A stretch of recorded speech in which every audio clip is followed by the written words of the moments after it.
I just want to give you my quick reaction. I'm recording this right now, right after Ryan Poles, Kevin Warren, and George McCaskey have all spoken to the media.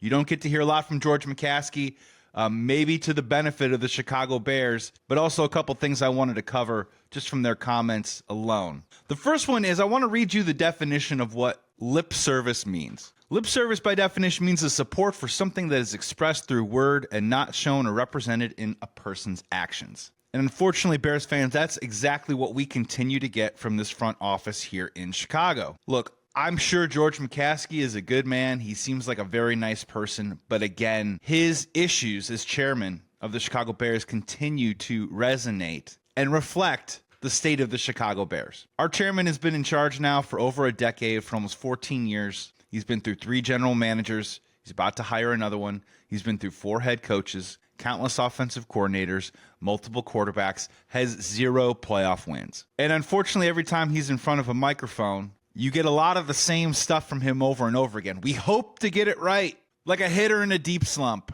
or like a player talking after losing 10 games in a row. We hope to get it right. He also commented that one of the beat reporters, one of the media people, asked him, what does it feel like to have fans sell the team? He tried to downplay it, and then he tried to pivot and say that he was more disappointed that Bears fans were selling their tickets to Lions fans and that the Bears on offense had to use a silent count because too many Lions fans were in the stadium, and the hope is that they put a team out there that will want to urge the Chicago Bears fans not to sell their tickets to Detroit Lions fans. Okay. One, don't tell Bears fans what to do, George. That would be my first one. The second one is that it is completely reasonable, and it isn't a tall ask, for you to put a competent football team out there on the field, a team that at the very least is competing and playing meaningful games in September, something that we don't get very often here in Chicago. And excuse us if we are so frustrated with the way that you run your operation that they're then compelled to maybe not go to the stadium and try and make some extra bucks, and maybe in December, I don't know, maybe pay for a couple extra Christmas presents because they don't want to pay for your product, George. Yeah, you should be disappointed.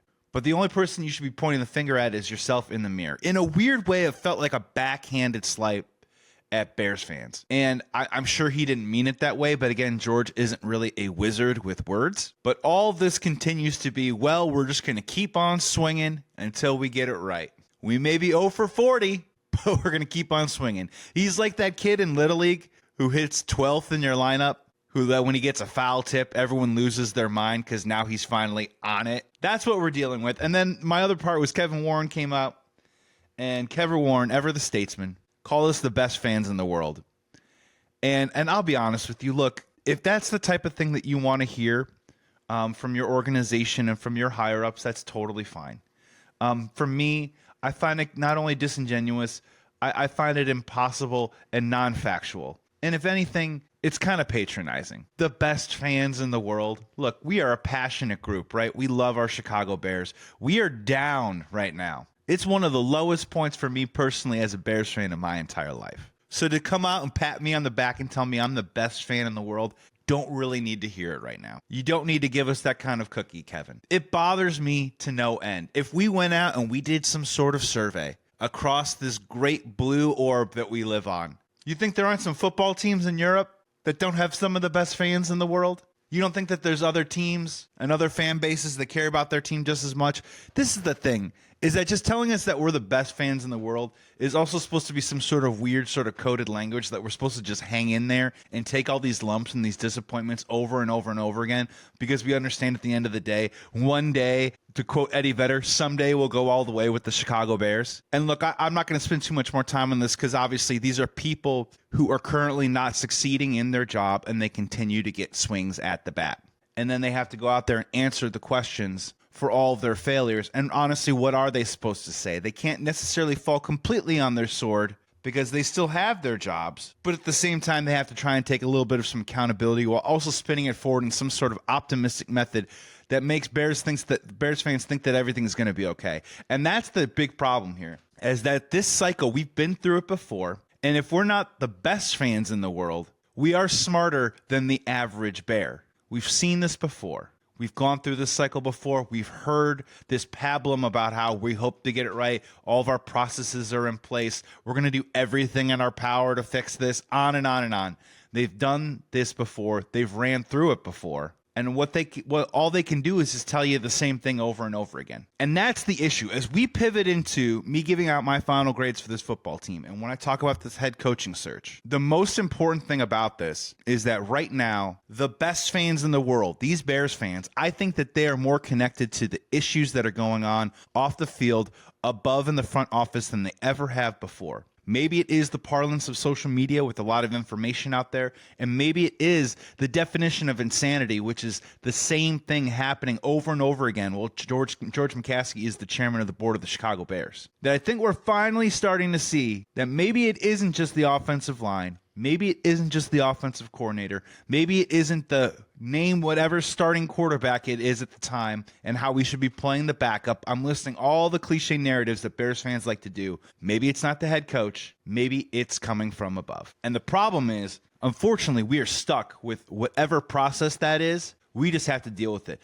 As Bears fans, though, I am telling you and applauding you that if the Bears aren't putting the product on the field that you want to see, sell your tickets, make some money, stay home, and maybe spend that money somewhere else on whatever you feel is necessary. Because if you don't feel like they deserve your time, and if they can't get it right, and they want to keep repeating the same mistakes over and over again, and they want to keep telling you that you are the best fans in the world, you're smarter than that. And I'm happy for you. Sell your tickets, make some money. George says that he's a football fan. George says that he's a Bears fan, and he hates it when Lions fans are there. The money's still going into his pocket either way, but at least you can make something off of it while you're at it. Because that's the thing, is they're playing a dangerous dance here. When they say that we're the best fans in the world, they're also saying that we are so passionate and so loyal because we are Chicagoans, because we love our team, that they could get away with pretty much anything. And sometimes when they pat you on the back and tell you that you're the best fan in the world, it's really also saying that we know you're not going anywhere no matter what.